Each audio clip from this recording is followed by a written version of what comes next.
ഇപ്പോൾ സിനിമ എടുത്ത് വിജയിപ്പിക്കുന്നതിൽ എളുപ്പമാണ് ലോട്ടറി ടിക്കറ്റ് എടുത്ത് ലോട്ടറി അടിക്കുക എന്നുള്ള ലെവലിലായി മാറിയിട്ടുണ്ട് കാര്യങ്ങൾ. ഇപ്പോഴും ഈ തിയേറ്ററിൽ നിന്നൊക്കെ ഇങ്ങനത്തെ ഒരു രീതിയാണെങ്കിൽ താങ്കളൊക്കെ മനസ്സും എടുക്കില്ലേ? പക്ഷെ ആ ഇൻസിഡൻസ് ഒക്കെ ഞാൻ പത്രത്തിലൂടെ വായിച്ചിട്ടുണ്ട്, ടിവിയിലൂടെ കണ്ടിട്ടുണ്ട്. എന്താണ് റിലീസ്? മാർച്ച് 1 റിലീസ് ചെയ്യുന്നത്. മാർച്ച് 1 സമരമാണല്ലോ. ബൈക്ക് ആദ്യം നമ്മൾ ബുള്ളറ്റ് ഒക്കെയാണ് വിചാരിച്ചിരുന്നത്. പിന്നെ നമുക്ക് ആളുടെ കോൺഫിഡൻസ് ലെവൽ ദിവസം താഴ്ന്നു. സൈക്കിളിലേക്ക് എത്തിയോ? സ്പ്ലെൻഡർ ഓടിച്ചു ഞാൻ, ആർക്കും ആളപായം ഒന്നും സംഭവിക്കാതെ അത്ഭുതകരമായിട്ട് രക്ഷപ്പെട്ടു. പിന്നെ മേക്കിംഗ് വീഡിയോ ഇറങ്ങുമ്പോൾ ഇറങ്ങരുതേ എന്നാണ് എന്റെ പ്രാർത്ഥന. നമ്മൾ വേണ്ട എന്ന് വെച്ച സിനിമകൾ പിന്നീട് മറ്റാളുകൾ ചെയ്യുന്നുണ്ടല്ലോ. അത്തരം സിനിമകൾ വേറെ ഹിറ്റുകളിലേക്ക് വല്ലതും പോയിട്ടുണ്ടെങ്കിൽ ഒരു പേപ്പർ ഇങ്ങനെ എറിയണം, എന്നിട്ട് ഈ പേപ്പർ 4 സൈഡും പോയി ഇങ്ങനെ വീഴണം. എനിക്ക് സ്ഥിരം പേപ്പർ ഇടലല്ലോ, ഒരു ഭാര്യയും ഭർത്താവും ഒക്കെ പോലെ. നമസ്കാരം. പുത്തൻ സിനിമയുടെ വിശേഷങ്ങൾ പങ്കുവയ്ക്കാൻ 4 അതിഥികൾ 4 പേർക്ക് സ്വാഗതം. സീക്രട്ടായിട്ട് പറയേണ്ട ഒരു പരസ്യമായിട്ട് പറയാൻ പറ്റുമോ? സീക്രട്ട് പരസ്യമായിട്ട് പറയാം. അങ്ങനെയാണെങ്കിൽ കുഴപ്പമില്ല, പേര് കേൾക്കുമ്പോൾ അങ്ങനെ വയ്ക്കണം. ഡയറക്ടറിൽ നിന്ന് തന്നെ തുടങ്ങാം അല്ലേ? എന്താണ് ഈ സിനിമ പറയുന്നത്? എനിക്ക് തോന്നുന്നു ഒരു ഹൊറർ ത്രില്ലർ, എന്ത് വേണം, നമ്മൾ ഏത് ഇതിൽ പിടിക്കണം? ഇതൊരു ക്രൈം ഡ്രാമ ആണ് ശരിക്കും. അതെ അല്ലേ? ഹൊറർ അല്ല, ക്രൈം സ്റ്റോറിയാണ്. ഇത് നമ്മുടെ കേരളത്തിൽ നടന്നിട്ടുള്ള ഒരു റിയൽ ഇൻസിഡൻറ്റിനെ ബേസ് ചെയ്തിട്ട് നമ്മൾ അതിൻ്റെ ഒരു ക്രിയേറ്റീവ് സൈഡ് അപ്ലൈ ചെയ്തിട്ട് ചെയ്തൊരു സിനിമയാണ്. അതിൽ നമ്മളിവിടെ സമൂഹത്തിൽ നടക്കുന്ന, നമുക്ക് പുറത്ത് എല്ലാവരും ഈ പറഞ്ഞ പോലെ സീക്രട്ടായിട്ട് കീപ്പ് ചെയ്യുന്ന കുറേ കാര്യങ്ങളുണ്ട്. എവറി ഹോം ഹാസ് സീക്രട്സ് എന്നുള്ള നമ്മുടെ എല്ലാ വീട്ടിലും ഉണ്ടല്ലോ. നമ്മളിപ്പോൾ എന്തൊക്കെ പറഞ്ഞാലും പുറത്ത് കാണിക്കുന്ന ഉത്തമ കുടുംബം ഒന്നും ആയിരിക്കില്ലല്ലോ. വീടിൻ്റെ ഉള്ളിലേക്ക് വരുമ്പോഴാണ് അതിൻ്റെ ഉള്ളിലുള്ള പല സീക്രട്സും ഉണ്ടാവും, മനസ്സിൽ കിടക്കുക. അത് ആൾക്കാർക്ക് ഉണ്ടാവും. അത് നമ്മളത് പുറത്തൊരിക്കലും പറയില്ല. അപ്പോൾ അത്തരം സീക്രട്സിൽ കുറച്ച് നമ്മൾ വളരെ ഇൻറ്റൻസ് ആയിട്ടുള്ള കാര്യങ്ങളുണ്ട്, ഒരു തരത്തിൽ പുറത്ത് പറയാൻ പോലും ആൾക്കാർ മടിക്കുന്ന. അത്തരം ഒരു വിഷയം നമ്മുടെ സിനിമയിൽ റിവീൽ ചെയ്യുന്നുണ്ട്. ഇത്തരം ഈ സിനിമകൾ നമ്മൾ ഈ കുടുംബ പ്രേക്ഷകരിലേക്ക് എന്തുമാത്രം ആഴത്തിലേക്ക് എത്താൻ പറ്റും ഇത്തരം സബ്ജക്റ്റുകൾ? അത് നമുക്ക് കുടുംബ പ്രേക്ഷകർ എന്ന് പറയുന്നത് നമ്മളെപ്പോഴും അവർ എൻ്റർടൈൻമെൻറ്റ്സ് മാത്രം ആസ്വദിക്കുന്ന ആൾക്കാരെന്ന് നമ്മൾ ഇടയ്ക്ക് വിചാരിക്കാറുണ്ട്. പക്ഷേ നമ്മൾ പണ്ട് കാലത്ത് നമ്മൾ സിനിമകൾ, നല്ല കണ്ടന്റുള്ള സിനിമകൾ, കഥകൾ തിയേറ്ററുകളിലെ ആളുകൾ പോയി കണ്ടിരുന്ന കാലമുണ്ട്. അതായത് കുടുംബ പ്രേക്ഷകർക്ക് ഇൻറ്റൻസ് സ്റ്റോറീസ്, അതായത് ഫാമിലി ഡ്രാമാസ്, അതൊക്കെ ഒരുപാട് നല്ല സംവിധായകരും തിരക്കഥാകൃത്തുകളും എഴുതിയ സിനിമകൾ. പക്ഷേ പിന്നീട് നമുക്കറിയാം ഒരു എൻ്റർടൈൻമെൻറ്റ് വാല്യൂ കൂടുതലുള്ള ഹ്യൂമർ ആയിക്കോട്ടെ, മാസ്, അങ്ങനത്തെ പടങ്ങളിലേക്ക് ആളുകൾ ഒരുപാട് കൂടുതൽ വരുന്നവരിലേക്ക് മാറിയിട്ടുണ്ട്. പക്ഷേ നമ്മൾ വിശ്വസിക്കുന്നു, ഇപ്പം ഞങ്ങൾ കുറച്ച് കാലമായിട്ട് വർക്ക് ചെയ്യുമ്പോൾ മനസ്സിലായ കാര്യം എന്ന് വെച്ചാൽ, ഈ പുതിയ യൂത്ത് എന്ന് പറയുന്നത് അവർക്ക് ഒരുപാട് എക്സ്പോഷർ ഉള്ള ആളുകൾ, അവരാണ് ഇപ്പോൾ ആദ്യത്തെ ദിവസങ്ങളിൽ തിയേറ്ററിൽ വരുന്നത്. അല്ലാതെ ആദ്യത്തെ ദിവസം തന്നെ ഓടി ഫാമിലീസ് വരുന്ന സിനിമകൾ വളരെ കുറവായിരിക്കും. അപ്പോൾ ഈ യൂത്തിന് റിലേറ്റ് ചെയ്യാൻ പറ്റും, അല്ലെങ്കിൽ അവർക്ക് അതിലൊരു പുതുമയുണ്ട്, അല്ലെങ്കിൽ എന്തെങ്കിലും ഒരു ഫാക്ടർ അവർക്ക് സ്ട്രൈക്കിംഗ് ആയിട്ടുണ്ടെങ്കിൽ അവരത് അടുത്ത ആളുകളോട് പറയും. ഓക്കെ, ഈ പടത്തിൽ അങ്ങനെ ഒരു എക്സ്പെക്ടേഷൻ നമുക്ക് ഈ സിനിമയിലുണ്ട്. ഈ ആദ്യം കാണാൻ വരുന്ന വിരലെണ്ണാവുന്ന ആളുകളാണെങ്കിൽ പോലും, ഇപ്പം നമ്മുടെ സിനിമ അറിയാമല്ലോ, നമുക്കിപ്പോൾ ഒരുപാട് വലിയ ആർട്ടിസ്റ്റുകളൊന്നും അല്ലെങ്കിൽ പോലും ഈ സിനിമ കാണാൻ വരുന്ന ആദ്യത്തെ ദിവസം കാണാൻ വരുന്ന കുറച്ച് ആളുകൾ, അവർ ഈ സിനിമയെക്കുറിച്ച് സംസാരിക്കും. അവരായിരിക്കും ഈ സിനിമയ്ക്ക് കൂടുതൽ പ്രൊമോഷൻ കൊടുക്കാൻ പോകുന്നുള്ള വിശ്വാസത്തിലാണ് നമ്മുടെ ഈ സിനിമ. അല്ല, ആർട്ടിസ്റ്റുകൾക്ക് ഒരു വാല്യൂ ഒന്നും വേണ്ട ഇപ്പം സിനിമ വിജയിക്കാൻ. അത് ബിസിനസ് പരമായിട്ടുള്ളൂ, അവർക്ക് എത്ര രൂപ കിട്ടുന്നത്. പക്ഷെ സിനിമ വിജയിക്കാൻ ഇന്ന താരം വേണമെന്ന് ഇല്ല എന്ന് തെളിയിച്ചിരിക്കുകയാണ്. ഇനീഷ്യലി പക്ഷെ ഭയങ്കര പ്രശ്നമാണല്ലോ. അപ്പോഴും ഒരു സിനിമയുടെ ആദ്യത്തെ 1-2 ദിവസങ്ങളിൽ ഈ പറയുന്ന തരുന്നില്ല എന്നുള്ള പ്രശ്നമുണ്ട്. അത് വലിയ പ്രശ്നമാണ്. അതായത് ഈ അടുത്ത കാലത്ത് പല പ്രമുഖരും, പ്രത്യേകിച്ച് വിജയ് ബാബു, അദ്ദേഹം പറഞ്ഞൊരു പോയിന്റ്, വളരെ വൈൽഡായിട്ടൊരു പോയിന്റ്. അതായത് പണ്ട് കാലത്ത് നമുക്ക് നല്ല ചെറിയ കണ്ടന്റുള്ള നല്ല സിനിമകൾ ഉണ്ടാവുമായിരുന്നു. അത് മലയാള സിനിമയുടെ പ്രത്യേകതയായിരുന്നു. മറ്റു ഭാഷയിലുള്ള എല്ലാവരും അതിനെ വളരെയധികം ആകാംക്ഷയോടെ നോക്കിക്കൊണ്ടിരുന്നത്. കാരണം നല്ല സിനിമകൾ ഉണ്ടാവുന്നു മലയാളത്തിൽ, ചെറിയ സിനിമകളാണെങ്കിലും, വലിയ ആർട്ടിസ്റ്റുകൾ ഇല്ലെങ്കിൽ പോലും നല്ല കണ്ടന്റ്. ഇപ്പോൾ പ്രശ്നം എന്താണെന്ന് വെച്ചാൽ, നമ്മൾ ചെറിയ നല്ല സിനിമകൾ ഉണ്ടായി അതിനുള്ള സ്പേസ് തിയേറ്ററിൽ ഇല്ല. അത് ഡിസ്ട്രിബ്യൂട്ടേഴ്സ് ആയിക്കോട്ടെ, തിയേറ്റേഴ്സ് ആയിക്കോട്ടെ, അവർക്കെല്ലാം വലിയ സിനിമകളൊന്നും, അത് അവരുടെ ബിസിനസ് താല്പര്യമാണ്, അവരെ കുറ്റം പറയാനും നമുക്ക് പറ്റില്ല. പക്ഷേ നല്ല കണ്ടന്റുള്ള സിനിമകൾ വരുമ്പോൾ അതിനൊരു സ്പേസ്, മനുഷ്യർ കാണുന്നൊരു സമയം. ഫോർ എക്സാമ്പിൾ, ഇങ്ങനെ നമ്മൾ കൊണ്ടുവരുന്ന സിനിമയ്ക്ക് വർക്കിംഗ് ഡേയ്സിൽ ഉച്ചയ്ക്ക് 12:30 ഒരു ഷോ, 2 മണിക്കൊരു ഷോ ഒക്കെ തന്നുകൊണ്ട് 2 ഷോ തന്നെന്ന് പറഞ്ഞിട്ട് കാര്യമില്ലല്ലോ. അത് ഫാമിലീസ് കാണാൻ വരുന്നവർ വൈകിട്ട് ഈവനിങ് 2 ഷോ കടന്ന് 2 ദിവസം കൊടുത്തു നോക്കുക. എന്നിട്ട് ആരും വരുന്നില്ലെങ്കിൽ, ഒരു അഭിപ്രായം വരുന്നില്ലെങ്കിൽ മാറുന്നു മനസ്സിലാക്കാം. അതിനൊരു ബ്രീത്തിങ് സ്പേസേ കിട്ടാറില്ല. മറ്റു വലിയ സിനിമകളിലൊക്കെ എല്ലാം സ്പേസ് കൊടുത്ത് ഇത്തരം സിനിമകളെ പേരിന് 1 2 കൊടുക്കുന്ന സിനിമകളുടെ ഒരു അവസ്ഥ ഇപ്പോൾ നിലവിലുണ്ട്. അപ്പോൾ അതൊരു വലിയ ചലഞ്ച് തന്നെയാണ്. അപ്പോൾ നമ്മൾ വിശ്വസിക്കുന്നത് ഈ സിനിമ അതിനേക്കാൾ കൂടുതൽ റീച്ച് ആളുകൾക്ക് എന്താ പറയുക, ആദ്യത്തെ ദിവസം കാണുന്ന ആളുകൾ കുറച്ച് നന്നായി സംസാരിക്കും, അതുകൊണ്ട് നമുക്കൊരു സ്പേസ് കിട്ടുമെന്ന് വിശ്വസിക്കുന്നു. അങ്ങനെ വിശ്വാസമല്ല നമുക്കല്ല, അതിപ്പോൾ പറ്റുള്ളൂ. നമുക്ക് വേറെ ഒന്നും. താങ്കളൊക്കെ സംബന്ധിച്ച് ഒത്തിരി എക്സ്പീരിയൻസ് ഉള്ള ആളാണ്. ഈ സിനിമാ മേഖലയിൽ എക്സ്പീരിയൻസ്, നല്ല നല്ല സ്ക്രിപ്റ്റുകൾ തന്നാണ് പ്രേക്ഷകർക്ക്, നല്ല സിനിമകൾ തന്ന ആളാണ്. താങ്കളൊക്കെ വരുമ്പോഴും അപ്പോഴും ഈ തിയേറ്ററിൽ നിന്നൊക്കെ ഇങ്ങനത്തെ ഒരു രീതിയാണെങ്കിൽ താങ്കളൊക്കെ മനസ്സും എടുക്കില്ലേ? അത് ഒരു വലിയ ചലഞ്ചാണ് എപ്പോഴും. ഇപ്പം എനിക്കൊരു പേഴ്സണൽ എക്സാമ്പിൾ പറഞ്ഞാൽ, ഇപ്പം ചാലക്കുടിയാണ് എൻ്റെ സ്വദേശം. ഇപ്പം ചാലക്കുടിയിൽ തന്നെ ഒരു പ്രമുഖ തിയേറ്റർ, ഇപ്പം കുഞ്ഞമണീസ് ഹോസ്പിറ്റൽ എന്ന് പറഞ്ഞ സിനിമ ഞങ്ങൾ എഴുതിയ സിനിമയാണ്. അത് ജയിലർ എന്ന് പറഞ്ഞ സിനിമയുടെ കൂടെയാണ് സിനിമ റിലീസ് ചെയ്തത്. തിയേറ്ററേ കിട്ടിയില്ല, ആ സിനിമ ഒരു മനുഷ്യനും കണ്ടിട്ടില്ല, സത്യസന്ധമായി പറയാം. അപ്പോൾ തിയേറ്റർ എന്ന് വെച്ചാൽ ഫാമിലി ആൻഡ് കിഡ്സ് കാണേണ്ട ഫാൻറ്റസി ഹ്യൂമറാണ്. അത് വർക്കാവില്ല എന്നുള്ള സെക്കൻഡറി ആയ കാര്യം. അത്തരം പ്രേക്ഷകരിലേക്ക് എത്തിക്കാൻ പോലും നമുക്ക് പറ്റിയിട്ടില്ല. കാരണം അത് ഉച്ചയ്ക്ക് സമയത്ത് ഏത് ഫാമിലിയാണ് വന്നിരുന്ന തിയേറ്ററിൽ സിനിമ ആണെന്ന്. അപ്പോൾ ചാലക്കുടി എന്ന് പറഞ്ഞാൽ എൻ്റെ സ്വദേശത്ത് തന്നെ ഒരു പ്രമുഖ തിയേറ്റർ, അതിനുള്ള ആ സിനിമ മറ്റ് സിനിമയ്ക്ക് സ്പേസ് കൊടുക്കാനായിട്ട് ആ സിനിമയുടെ എന്താ പറയുക, നമ്മൾ ബുക്കിംഗ് ഓപ്ഷൻ പോലും ഡിസേബിൾ ചെയ്തു. ബുക്കിംഗ് കൊടുക്കുന്നില്ല. വന്ന് അന്വേഷിച്ച് 10 പേരിൽ കൂടുതലുണ്ടെങ്കിൽ സിനിമ ഇടാം. അപ്പോൾ ആളുകൾ ഫാമിലി ആയിട്ട് വന്ന് ഇവിടെ നോക്കണം ആദ്യം സിനിമ ഇടുമെന്ന്, എന്നാലും സിനിമ ഇടുള്ളൂ എന്നുള്ള അവസ്ഥ. അതിനെ ചോദ്യം ചെയ്ത് പ്രശ്നങ്ങളുണ്ടായി. ഞാൻ പേഴ്സണലി അവിടെ പോയി സംസാരിച്ചു. അവർ പറയുന്നത് ഞങ്ങൾക്ക് ശരിയാണ്, നമ്മൾ നിവൃത്തികേട് കൊണ്ട് ഇങ്ങനെ ചെയ്യുന്നതാണ് എന്നൊക്കെയുള്ള. അത് ഞാൻ പറയുന്നത് എൻ്റെ പേഴ്സണൽ ഒരു എക്സ്പീരിയൻസാണ് എൻ്റെ സ്ഥലത്ത്. അപ്പോൾ പിന്നെ പൊതുവായിട്ടുള്ള കാര്യം പറയാമല്ലോ. പിന്നെ ഇവിടെ റൈറ്റേഴ്സ് ഡയറക്ടേഴ്സ് എന്ന് പറഞ്ഞാൽ നമ്മൾ ഇത്ര സിനിമ ചെയ്തതെന്ന് പറഞ്ഞാൽ ആരും അറിയാനൊന്നും പോകുന്നില്ല. അപ്പോൾ വലിയ ആർട്ടിസ്റ്റുകൾക്ക് തന്നെയാണ് ഇപ്പോഴും വാല്യൂ, അതിൽ സംശയമൊന്നുമില്ല. അപ്പോൾ അവരും വലിയ ഡിസ്ട്രിബ്യൂട്ടേഴ്സും വലിയ പ്രൊഡ്യൂസേഴ്സും വിചാരിക്കുന്നിടത്താണ് തിയേറ്ററുകാരും അവരുടെ, കാരണം നാളെ അവർക്ക് ഏത് സിനിമ കൊടുക്കും, ഇതൊക്കെ ഇതിന് വിഷയമാണെന്ന് ഞാൻ മനസ്സിലാക്കിയിട്ടുള്ളത്. അപ്പോൾ അത് നമ്മുടെ കുറേ 3-4 സിനിമ ഒരുമിച്ച് കൂട്ടിയായിരിക്കും ബിസിനസ് എടുത്ത് വെച്ചത്. പിന്നെ മനസ്സും എടുക്കാന്ന് പറഞ്ഞാൽ നമ്മൾ അതിനെ അപ്രോച്ച് ചെയ്യുന്ന രീതി ശരിയാണ്. നമുക്ക് വിഷമം ഉണ്ടാവും, നമുക്കൊരു സ്പേസ് പോലും കിട്ടിയില്ലല്ലോ എന്നുള്ള വിഷമം ഉണ്ടാവും. പക്ഷെ നമ്മൾ ഇതൊരു പാഷൻ ആയിട്ട് ചെയ്യുന്ന കാര്യമാകുമ്പോൾ നമ്മൾ സിനിമ ചെയ്തുകൊണ്ടിരിക്കും. അത് നമ്മളുടെ ഇഷ്ടത്തിന് ചെയ്യുന്നതാണ്. അത് പ്രേക്ഷകരാണ് പിന്നീട് തീരുമാനം. ഒരു സിനിമയുടെ റീച്ച് ഒരാഴ്ചയോ 1 മാസമോ അല്ല, അത് ഞങ്ങൾ വിശ്വസിക്കുന്ന കാര്യം. ഫോർ എക്സാമ്പിൾ ആണ് പ്രിയ നോട്ടത്തിലാണ് സിനിമ. ഓരോ സിനിമയും അത് റീച്ച് ചെയ്യാനായിട്ട് 5 വർഷത്തോളം ആയിരിക്കും ചിലപ്പോൾ എടുക്കുക. അത് പ്രേക്ഷകരിൽ പിന്നീടായിരിക്കും അവർ ഹൃദയത്തിൽ ഏറ്റെടുക്കുന്നതിന് ഒരു കാലയളവ് ഉണ്ടാവും. അത് ഏതെങ്കിലും തരത്തിൽ അവരിലേക്ക് എത്തും. അതായത് ഡിസർവ് ചെയ്യുന്ന സിനിമയാണെങ്കിൽ അത് എത്തുക തന്നെ ചെയ്യും. ആദ്യ ദിവസങ്ങളിൽ ഉണ്ടാകുന്ന സെറ്റ് ബാക്സ് എല്ലാം അതിന് വിഷയം എന്ന് ഞങ്ങൾ വിശ്വസിക്കുകയാണ്. തീർച്ചയായിട്ടും ഈ പറഞ്ഞ കാര്യങ്ങളെല്ലാം ഉൾക്കൊണ്ട് തന്നെ പറയുന്നു, തിയേറ്ററുകൾ വലിയ സിനിമയ്ക്ക് സ്പേസ് കൊടുക്കുക, എന്ത് വിഷയം ഉണ്ടെങ്കിലും. പക്ഷെ ചെറിയ സിനിമകൾ വിജയിക്കുന്നുണ്ട്, കാണാനുള്ള ഒരു അവസരം കൊടുത്താൽ എന്ന് മാത്രമേ. അവസരം കൊടുക്കണം എന്നുള്ളതാണ് ഇവിടെ പ്രശ്നം. അത് ഇല്ലാത്ത സിനിമകൾ പിന്നെ എന്ത് ചെയ്യാൻ പറ്റും അവർക്ക്? അത് കൊടുക്കുന്നില്ല. അത് നിരന്തരമായിട്ട് ഇപ്പോൾ നടക്കുന്നു. തിയേറ്ററിൽ ഉത്സവമാക്കുന്ന സിനിമകൾക്കല്ലാതെ അവർക്ക് കുറച്ച് തോക്ക് വെച്ച് വെടിയപ്പും ഇതൊക്കെ ഉണ്ടെങ്കിലേ ഉള്ളൂ സിനിമയെന്ന് കാണുന്നു എന്ന് വേണം പറയാൻ. പിന്നെ അവരെയും കുറ്റമല്ല, അവരും വാടക കൊടുത്തിരിക്കുന്നു. അല്ല, അവർക്കും ബിസിനസ് താല്പര്യങ്ങളുണ്ടല്ലോ, പിന്നെ അവർക്കും സർവൈവ് ചെയ്യണം. അതാ പറഞ്ഞത്, നമുക്ക് ആരെ കുറ്റം പറയണമെന്ന് അറിയില്ല. എൻ്റെ അടുത്തൊരു പഴയ ഒരു പ്രമുഖ പ്രൊഡ്യൂസർ, ഞാനിങ്ങനെ എൻ്റെ അഭിപ്രായം പറഞ്ഞത്, അതിന് അവരെ കുറ്റം പറയാൻ പറ്റില്ല. അവർ നിവൃത്തിയില്ല. തിയേറ്ററുകാർക്ക് പിടിച്ചു നിൽക്കണമെങ്കിൽ അവർക്ക് ഫുൾ ഷോ ആയിട്ട് എപ്പോഴും കളിച്ചാലേ അവർക്കും പിടിച്ചു നിൽക്കാൻ പറ്റുള്ളൂ എന്നുള്ളത് കൊണ്ട് അവർ അങ്ങനെ ചെയ്യൂ. ഒരു ദയയും പ്രതീക്ഷിക്കേണ്ടെന്ന്, ഇതാണ് പറഞ്ഞത്. അവരിൽ നിന്ന് നിങ്ങൾ ഒരു ദയയും പ്രതീക്ഷിക്കേണ്ട, ഈ സിനിമയ്ക്ക് ഒരു സ്പേസ് കൊടുത്ത് നോക്കാം, പ്രതീക്ഷിക്കുകയേ വേണ്ടെന്നാണ്. രണ്ടും കൽപ്പിച്ചിറങ്ങണം. ഈ സിനിമയുടെ അല്ല, മൊത്തത്തിൽ ഇതും രണ്ടും കൽപ്പിച്ചിറങ്ങണം. അല്ല, ഇത് നമ്മള് വലിയ 100-150 തിയേറ്ററിലൊന്നും റിലീസ് ചെയ്യാൻ ഉദ്ദേശിക്കുന്നില്ല. നമ്മളൊരു 50. എന്നാണ് റിലീസ്? മാർച്ച് 1 റിലീസ് ചെയ്യുക. മാർച്ച് 1 സമരമാണല്ലോ. അല്ല, അതിപ്പോ അതാ പറഞ്ഞത്, നമുക്കിതൊന്നും ഞാൻ ഇടയ്ക്ക് പറയുന്നുണ്ടായിരുന്നു, ഇപ്പൊ സിനിമ എടുത്ത് വിജയിക്കുന്നതിൽ എളുപ്പമാണ് ലോട്ടറി ടിക്കറ്റ് എടുത്ത് ലോട്ടറി അടിക്കുക എന്നുള്ള ലെവലിലായി മാറിയിട്ടുണ്ട് കാര്യം. കാരണം ഇതിന് ഒരുപാട് ഫാക്ടേഴ്സ് ഉണ്ട് നമ്മളെ ബാധിക്കുക. നമ്മൾ സിനിമ നല്ലതായതുകൊണ്ട് മാത്രം ചിലപ്പോൾ കാര്യമില്ല. അതല്ലാതെ നമ്മൾക്ക് ഒരു കൺട്രോളും ഇല്ലാത്ത ഒരുപാട് ഫാക്ടേഴ്സ് ഉണ്ട്. ഇപ്പോൾ കോവിഡ് ആണല്ലോ അതിൽ വലിയ എക്സാമ്പിളായിട്ട് വന്ന സംഭവം. എത്രയോ പേരുടെ സ്വപ്നങ്ങൾ, സിനിമാ സ്വപ്നങ്ങൾ ഒരു വശത്തെ ഞാൻ പറയുന്നുള്ളൂ, അല്ലാത്തത് വേറെ. സിനിമാ സ്വപ്നങ്ങൾ എത്രയോ പേരുടെ നടക്കാൻ പോയ സിനിമ നടക്കാതായിട്ടുണ്ടാവും, ഒരിക്കലും നടക്കാതായിട്ടുണ്ടാവും. അത് നടന്നിട്ടുണ്ട്. സിനിമ എന്താ പറയുക, തിയേറ്റർ അടയ്ക്കുവാണെങ്കിൽ തുറക്കട്ടെ, അപ്പോൾ നോക്കാം. തിയേറ്റർ അടയ്ക്കുന്നില്ല, റിലീസ് നടത്തില്ല എന്ന് റിലീസ് നടന്നില്ല. ഇന്നലെ ഞാനാണ് ആ വാർത്ത പുറത്തു വിട്ടത്. 22-ാം തീയതി തൊട്ട് റിലീസ് നടത്തില്ല എന്ന് പറഞ്ഞു. അവർ നേരെ ഈ നിർമ്മാതാക്കളും തിയേറ്റർ ഉടമകളുമായിട്ടുള്ള പ്രശ്നങ്ങളാണ്, പ്രൊജക്ട് വെക്കുന്നതായിട്ട് ബന്ധപ്പെട്ട് OTT റിലീസാണ്. പക്ഷെ ഇന്നലത്തെ തീരുമാനം നേരെ മലക്കം പറഞ്ഞ് 23 ആക്കിയവർ. അപ്പോൾ 22-ാം തീയതി മഞ്ഞുമേൽ ബോയ്സ് ഉണ്ട്, വലിയ സിനിമയാണ്. അതായത് അവർക്ക് വേണ്ട താല്പര്യത്തിനനുസരിച്ച് മാറ്റി വെക്കാം.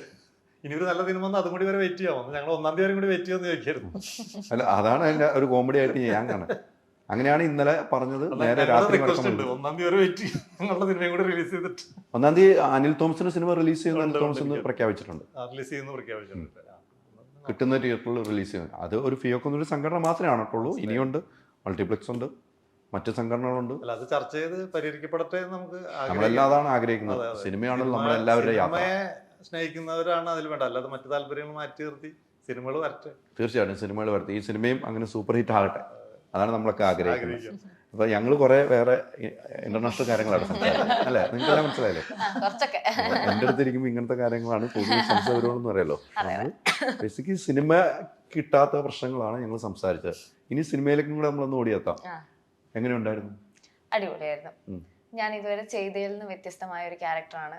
പിന്നെ എല്ലാവരും ഭയങ്കര അടിപൊളി ആൾക്കാരാണ്, നോർമൽ മനുഷ്യന്മാരാണ്. സോ അതുകൊണ്ട് വലിയ ബുദ്ധിമുട്ടുകളൊന്നും ഇല്ലാതെ ഈ നോർമൽ മനുഷ്യന്മാരാന്ന് ഉദ്ദേശിച്ചത് ബാക്കി അഹങ്കാരം മറ്റ് സിനിമയിലൊക്കെ വലിയ ജാടക്കാരൊക്കെ ഉണ്ടായിരുന്നു.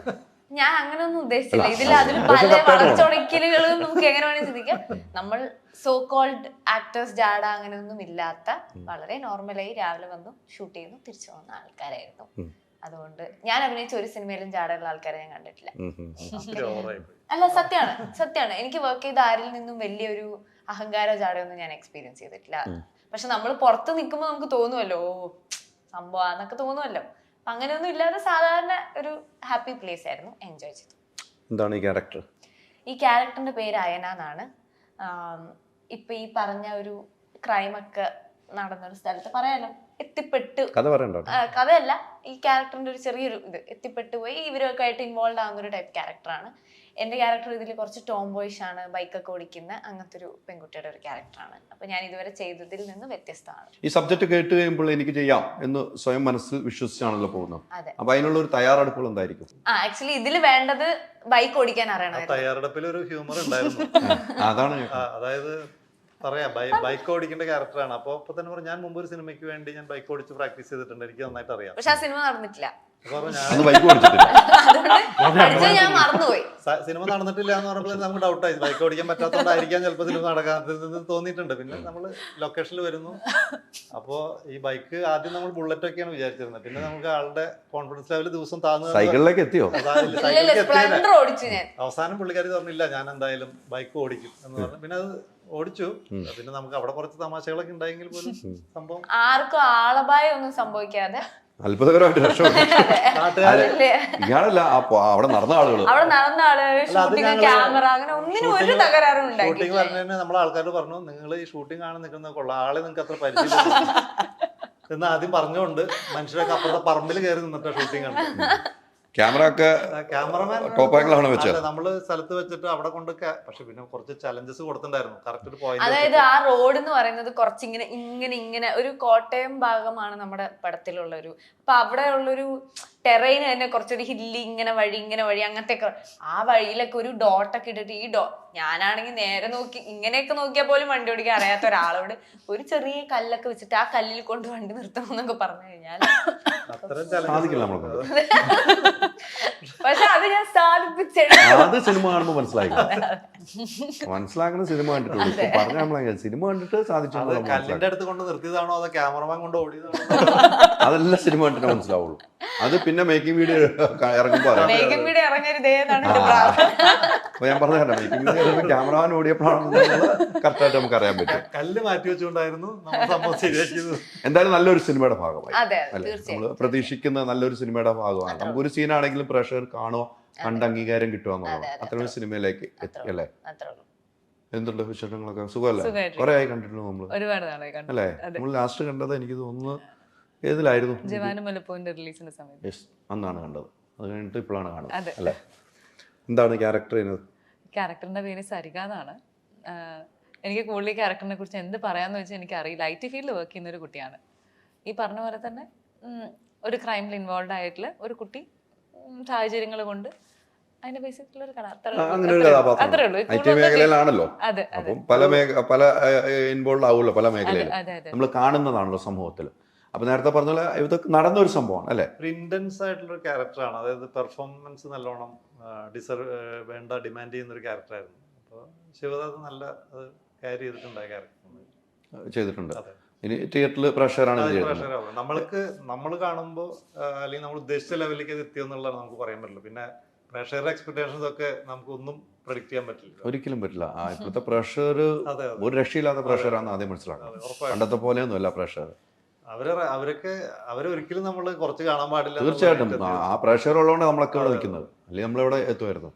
ഈ പറഞ്ഞ പോലെ അത്തരം ഒരു ക്യാരക്ടറാണ് ചെയ്യുന്നത്. എങ്ങനെയാണ് ഈ സിനിമയിലേക്കുള്ള ഒരു യാത്ര? ഇവരാരാണ് വിളിക്കുന്നത്? നമ്മൾ തന്നെ വേണം? ഇല്ല, അഭേട്ടൻ ആക്ച്വലി സുദീപാത്മികത്തിന്റെ സമയത്ത് തൊട്ടിട്ട് നമ്മൾ പക്ഷെ കണ്ടിട്ടൊന്നുമില്ല. ആ സമയത്ത് ഒരു പടത്തിൽ വർക്ക് ചെയ്തൊന്നല്ലാണ്ട് നമ്മൾ കണ്ടിട്ടില്ല.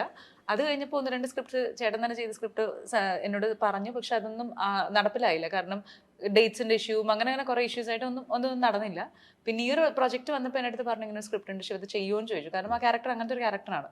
നമ്മൾ എനിക്ക് കേൾക്കാം എന്ന് പറഞ്ഞു. സ്ക്രിപ്റ്റ് അനിലേട്ടൻ വന്ന സ്ക്രിപ്റ്റ്, അനിൽ കുര്യൻ അദ്ദേഹം വന്ന സ്ക്രിപ്റ്റ് നറേറ്റ് ചെയ്തപ്പോൾ എനിക്കിഷ്ടമായി. കാരണം ഈ പറഞ്ഞ പോലെ തന്നെ ഭയങ്കര ഇൻറ്റൻസ് ആയിരുന്നു. അതിൽ ഈ 4 ലീഡ്സിനും അതെ ഭയങ്കര ഒരു ഇൻറ്റൻസ് ഉണ്ട്. ചെറിയൊരു സ്പേസ് ആണെങ്കിൽ പോലും ഓരോരുത്തർക്കും അവരുടേതായിട്ടുള്ള ഒരു ക്യാരക്ടർ ഡെഫിനിഷൻ നമ്മൾ പറയുമല്ലോ, അത് നന്നായിട്ട് തോന്നി എനിക്ക്.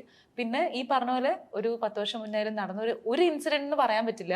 നമ്മൾ ആ നിങ്ങൾ മേ ബി പടം കാണുമ്പോൾ മനസ്സിലാവും കുറേ ഇൻസിഡൻസ് ഉണ്ട്. കുറേ ഇൻസിഡൻസ് നമുക്ക് റിലേറ്റ് ചെയ്യാൻ പറ്റും.